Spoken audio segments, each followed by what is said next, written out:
नमस्कार दोस्तों, स्वागत है आपका आज के एक और नए महत्वपूर्ण अपडेट वाले वीडियो में। तो आज के वीडियो में हम देखने वाले हैं एमपीईएसबी के द्वारा जो आपका ग्रुप है, जिसमें आपका पैरामेडिकल स्टाफ एवं अन्य विभिन्न प्रकार की पोस्ट थे, जिनके रिजल्ट आपके अप्रैल में 29 अप्रैल को जारी कर दिया गया था। तो उसमें से कुछ डिपार्टमेंट के द्वारा आपकी वेरिफिकेशन की प्रोसेस स्टार्ट हो चुकी थी। तो जिसमें से हम यहाँ पर देखने वाले हैं, कुछ दिन पहले आपके जो गवर्नमेंट मेडिकल कॉलेज आपका सिवनी है, उसके द्वारा आपका एक सिलेक्शन की लिस्ट यहाँ पर जारी की गई थी, लेकिन उन्होंने डॉक्यूमेंट की डेट, वेरिफिकेशन की डेट जारी कर दी थी, लेकिन कौन कौन सी डॉक्यूमेंट आपको लेके जाने थी उस विभाग में, तो वो उन्होंने जारी नहीं की थी। तो आज की वीडियो में हम देखेंगे उन्होंने कुछ आपका ये जारी कर दिया है, कौन कौन से आपको डॉक्यूमेंट लेके जाना है। तो सभी जानकारी इस वीडियो हम स्टेप बाय स्टेप देखने वाले हैं। साथ ही जो अन्य विभाग हैं आपके, धीरे धीरे सभी विभाग की डॉक्यूमेंट वेरिफिकेशन की प्रोसेस स्टार्ट हो रही है। तो सभी अपने अपने तरीक़ा से अपने अपने समय के अनुसार आपको अपडेट धीरे धीरे देते जा रहे हैं। तो जैसे भी कोई भी अपडेट आती है तो हम आपको वीडियो के माध्यम से जानकारी प्रोवाइड करते जा रहे हैं। तो आप सभी से एक रिक्वेस्ट है, चैनल पर आप पहली बार विजिट कर रहे हैं तो चैनल को सब्सक्राइब करके जरूर रख लीजिए और बेल आइकन भी प्रेस करके रखिए। जैसे इसके नेक्स्ट डिपार्टमेंट की कोई भी अपडेट आती है तो सभी की जानकारी आपको यहाँ पर प्रोवाइड कर दी जाएगी। अभी तक यहाँ पर देखेंगे तो आपका मंदसौर, आपका नीमच, सतना और रीवा और आपका ये 4 और आपका सिवनी, इनकी 5 के अभी तक आप जारी हो चुकी हैं। हालांकि अभी सतना है जो, उसकी तो डेट इन्होंने जारी नहीं की है कि किस डेट को आपको वेरिफिकेशन होना है, लेकिन जैसे उसकी भी कोई अपडेट आएगी तो आपको जानकारी प्रोवाइड कर दिया जाएगा। साथ ही जो आपके अन्य विभाग हैं, जैसे आपका संचालनालय स्वास्थ्य सेवा, आपका जेल मुख्यालय, आपका गवर्नमेंट मेडिकल कॉलेज सिवनी, आपका शहडोल, शिवपुरी और अन्य जितने भी विभाग हैं, तो जिस टाइम हम वीडियो रिकॉर्ड कर रहे हैं अभी उनकी अपडेट नहीं आई है, लेकिन धीरे धीरे सभी की अपडेट आती जा रही है। तो जैसी कोई भी अपडेट आएगी तो आपको हम वीडियो के माध्यम से जानकारी प्रोवाइड करते जा रहे हैं और करते जाएंगे। तो चलिए पहले इसकी हम जानकारी देख लेते हैं। तो यहाँ पर देखिए आपका 27 तारीख को एक आपकी जारी हुआ था, जिसमें आपका नाम दिया गया था और आपकी डॉक्यूमेंट वेरिफिकेशन आप यहाँ पर देखेंगे तो 2/6 से आपके 3/6 तक, 2 जून और 3 जून को आपके होने हैं सुबह 11 बजे से शाम के 4 बजे तक। तो इसी के बीच आपको सभी डॉक्यूमेंट आपको लेके जाने हैं। अब और यहाँ पर स्टूडेंट की पहली लिस्ट यहाँ पर इन्होंने दे दी थी, तो यहाँ पर आप देख सकते हैं वहाँ की सिलेक्शन स्टूडेंट के नाम। तो अब चलिए जो लिस्ट आपको लेके जाना है डॉक्यूमेंट में, कौन कौन सी लेके जाना है, तो वो पूरी लिस्ट यहाँ पर देख लीजिए आप। तो यहाँ पर आप देखिए शासकीय अधिष्ठा शासकीय चिकित्सा महाविद्यालय सिवनी, यहाँ पर देख सकते हैं। और फिर भी आपको कोई भी किसी प्रकार की कोई डाउट आता है तो जो यहाँ पर दूरभाष क्रमांक इनका हेल्पलाइन नंबर दिया है, इन पर कांटेक्ट कर सकते हैं। ये इनकी वेबसाइट है और ये इनका ईमेल आईडी दिया है। तो यहाँ पर डॉक्यूमेंट ध्यान से देखना है आपको।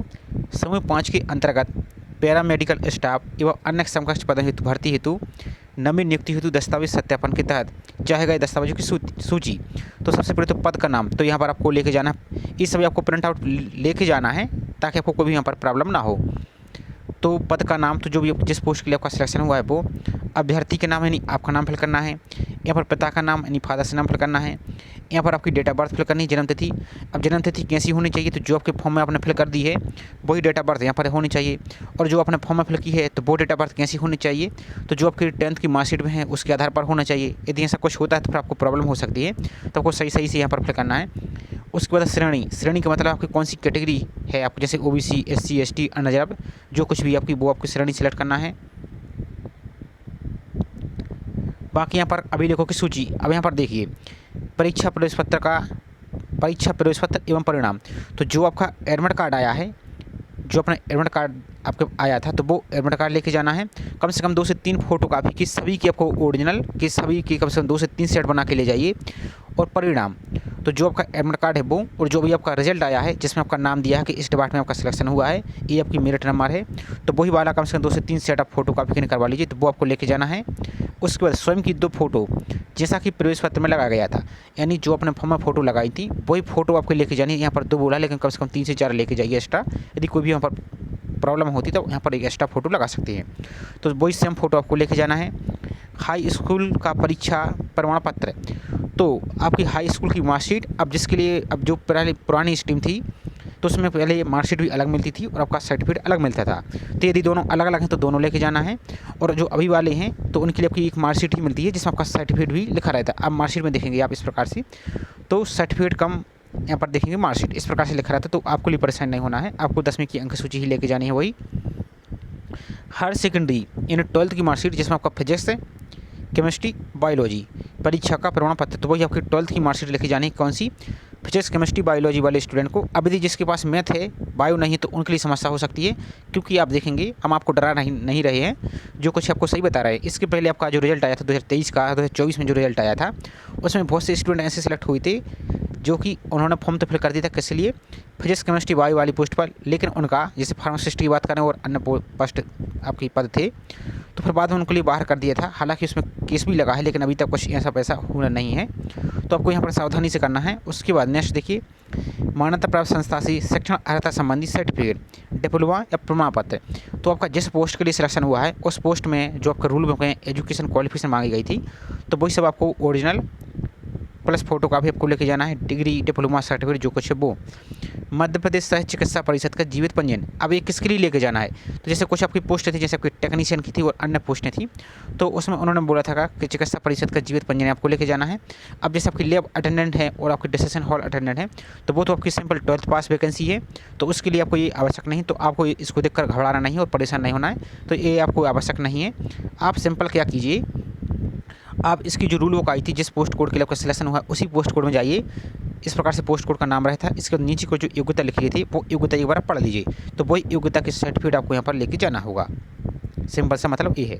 नेक्स्ट, रोजगार कार्यालय का जीवित पंजीयन, तो जो रोजगार पंजीयन आपने फॉर्म फिल किया था, वही रोजगार पंजीयन आपको स्वयं लेके जाना है।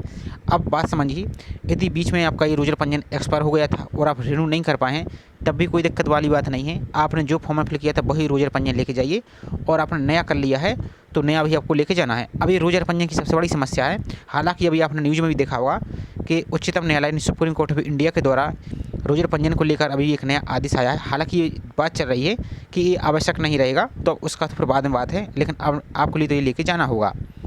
नेक्स्ट बात करें, मूल निवास प्रमाण पत्र डिजिटल वाला, तो जो मध्य प्रदेश के स्टूडेंट हैं रिजर्व कैटेगरी के, या जो मूल निवास प्रमाण पत्र आपको लिए लेके जाना होगा डिजिटल वाला, तो वो आपको लेके जाना है। नेक्स्ट बात करें, सक्षम प्राधिकारी द्वारा प्रदत्त जाति प्रमाण पत्र, जैसे आपका एसडीओ या एसडीएम के द्वारा जो जाति प्रमाण पत्र है, राज्य वाला, मध्य प्रदेश सरकार वाला, ऐसा नहीं कि केंद्र वाला लेके जाएं, जो रेलवे या एसएससी में चलता है वो आपको यहाँ पर नहीं चलेगा। तो जाति प्रमाण पत्र आपको लेके जाना है ओरिजिनल, प्लस कम से कम 2 से 3 सेट फोटो कापी की आप लेके जाइए। आय प्रमाण पत्र आपको डिजिटल वाला, तो आपको आय प्रमाण पत्र लेके जाना है डिजिटल वाला। अब यदि आपने फॉर्म फिल के टाइम आपका यदि पुराना था तो वो ले जा सकते हैं, और आपका 3 साल से ज़्यादा पुराना हो गया है तो आप चाहें तो नया भी बनवा सकते हैं, लेकिन आपको पुराना लेके जरूर जाना है, और आप चाहें तो नया भी ले जा सकते हैं। आप किसी भी लोक सेवा, जो भी आपका नज़दीकी लोक सेवा केंद्र, वहाँ पर जाइए, 1 से 2 दिन में आपका बन जाता है, तो आप डिजिटल वाला इसको भी आप ले जा सकते हैं। बाकी नेक्स्ट बात करें, और जो आपके पास फॉर्म फिल के टाइम आपके हैं, अभी आपके ऑलरेडी हैं, वो तो आपको लेके ही जाने हैं, और जो एक्स्ट्रा नया बनवा रहे हैं तो वो भी आप लेके जा सकते हैं। नेक्स्ट है, विधवा, परित्यक्तता, तलाकशुदा की स्थिति में नोटरी द्वारा अभी प्रमाण पत्र, आपको शपथ प्रमाण पत्र लेके जाना है। किसके लिए, जो विधवा यानी विडो हैं, परित्यक्ता जो आपके सेपरेट अलग हो चुके हैं, या तलाकशुदा जो कुछ भी आपकी स्थिति है यहाँ पर, यदि ऐसा स्टूडेंट कैंडिडेट हैं तो उनके लिए आपको ये शपथ प्रमाण पत्र आपको लेके जाना होगा। नेक्स्ट बात करें, दिनांक 26/1/2001 के बाद 2 से अधिक संतान न होने का नोटरी द्वारा अभी प्रमाण पत्र, शपथ पत्र सभी अभ्यर्थियों के लिए अनिवार्य है, तो इस सभी के लिए लेके जाना है। इसको अब नोटरी बनवा के ले जाइए कि आपके पास 2 से अधिक संतान नहीं, या अविवाहित हैं, जो कुछ भी आपको यहाँ पर है। नेक्स्ट है, शासकीय सेवा में कार्यरत उम्मीदवार द्वारा मूल नियोक्ता का अनापत्ति प्रमाण पत्र भी आपको लेके जाना है। यदि पहले से आप किसी गवर्नमेंट जॉब में हैं तो आपको जो एनओसी बोलते हैं, जिसको शॉर्ट में नो ऑब्जेक्शन सर्टिफिकेट, अनापत्ति प्रमाण पत्र, किसी संस्था में हैं आप तो ये सभी आपको पता होगा, तो वो आपको लेके जाना है। नेक्स्ट है, संविदा सेवा प्रमाण पत्र एवं संविदा की मूल अवधि, तो भी आपको प्रमाण पत्र आपको लेके जाना है। संविदा हैं आप तो कब से कब हैं, जो कुछ भी आपका सर्टिफिकेट है वो आपको लेके जाना है। सक्षम अधिकारी द्वारा प्रदत्त विकलांग प्रमाण पत्र, अब जो चिकित्सा मंडल जो भी आपका है वो आपको यहाँ पर लेके जाना है। जो डिसेबल स्टूडेंट हैं, दिव्यांग कैटेगरी से सिलेक्ट हुए हैं, तो उनके लिए आपको दिव्यांग प्रमाण पत्र आपको लेके जाना होगा। भूतपूर्व सैनिक होने का सक्षम अधिकारी का प्रमाण पत्र, तो ये भी आपको लेके जाना है। नेक्स्ट बात करें, पहचान पत्र, जिसमें आपका आधार कार्ड हुआ, पैन कार्ड हुआ, ड्राइविंग लाइसेंस, तो ये आपको लेके जाना है। अब ऐसा लेके जाइए आधार कार्ड जिसमें आपकी डेट ऑफ बर्थ, नाम, स्पेलिंग सब कुछ आपका 10th के सर्टिफिकेट से, फॉर्म से आपका मैच करता हो। यदि ऐसा नहीं तो कोई और यहाँ पर ऑप्शन ले जा सकते हैं, जैसे आपका वोटर ID कार्ड हुआ, पैन कार्ड हुआ, या कोई गवर्नमेंट ID कार्ड हुआ, जैसे आपकी कॉलेज वगैरह का, या पासबुक हुई आपकी जिसमें आपका नाम लिखा रहता है, फ़ोटो लिखी रहती है, तो वो आपको लेकर जा सकते हैं, और ये सभी आपको लेके जाइए। अन्य आवश्यक दस्तावेज जो कुछ और स्टाफ ले जाना चाहते हैं तो वो लेके जा सकते हैं। बाकी यहाँ पर रिमार्क, योग्य आयोग, ये सभी कुछ यहाँ पर आपको भी बाद में वहाँ पर जब वेरिफिकेशन होगा तो आपका डिसाइड होगा। बाकी यहाँ पर आपके अधिकारी का नाम और हस्ताक्षर होंगे और स्क्रूटनी अधिकारी का नाम एवं हस्ताक्षर वो वहाँ पर आप जब डिपार्टमेंट में जाएंगे तो यहाँ पर किया जाएगा। अब इसको आपको चेक कैसे करना है, तो आपको अपने मोबाइल के ब्राउज़र को ओपन कर लेना है। ब्राउज़र को ओपन करने के बाद आपको सिंपल सा टाइप करना है का GMC सिवनी, इस प्रकार से आपको सर्च पर क्लिक करना है। इसके बाद आपको यहाँ पर नीचे को चले जाना है। तो जो पहली लिंक आपको दिख रही है गवर्नमेंट मेडिकल कॉलेज सिवनी, इस पर आपको क्लिक करना है। इस पर आप जैसे क्लिक करते तो यहाँ पर नीचे को चले जाइए और ये प्रोसेस सभी सेम स्टूडेंट सभी के लिए होने वाली, चाहे आपकी सिवनी के हो या किसी और डिपार्टमेंट में आपका विभाग में सिलेक्शन हुआ हो। तो जो आपको लिस्ट दिख रही है इसी पर आपको लिंक पर क्लिक करना है। यहाँ पर आप क्लिक करेंगे तो सभी विभाग के लिए सेम रहने वाला है, इसलिए आपको वीडियो को देख लेना है ध्यान से, ताकि आपको वेरिफिकेशन में कोई प्रॉब्लम ना हो और हमारा बाहर ना हो। तो यहाँ पर देखिए जिसकी हम बात कर रहे हैं, तो यहाँ पर देखिए जो डॉक्यूमेंट की लिस्ट है इस पर आप क्लिक करके इसको पढ़ सकते हैं। जो आपको भैया ने बताई है इसको अच्छी तरीके से पढ़ लीजिए, इसके प्रिंट आप निकालवा सकते हैं। बाकी यहाँ पर जो रिजल्ट आया था किस स्टूडेंट को जाना है तो इस पर क्लिक करके आप इसको भी यहाँ से पढ़ सकते हैं। तो छोटी सी जानकारी थी, आई होप जानकारी आपको पसंद आई होगी। जानकारी पसंद आई हो तो वीडियो को लाइक जरूर कीजिए। साथ ही आप चैनल पर पहली बार विजिट कर रहे हैं तो चैनल को भी सब्सक्राइब करके जरूर रखें। इसके बाद नेक्स्ट डिपार्टमेंट की कोई भी अपडेट आती है तो आपको वीडियो के माध्यम से जानकारी प्रोवाइड कर दी जाएगी। तो चलिए मिलते हैं इसी प्रकार से एक और नई जानकारी के साथ। जय हिंद।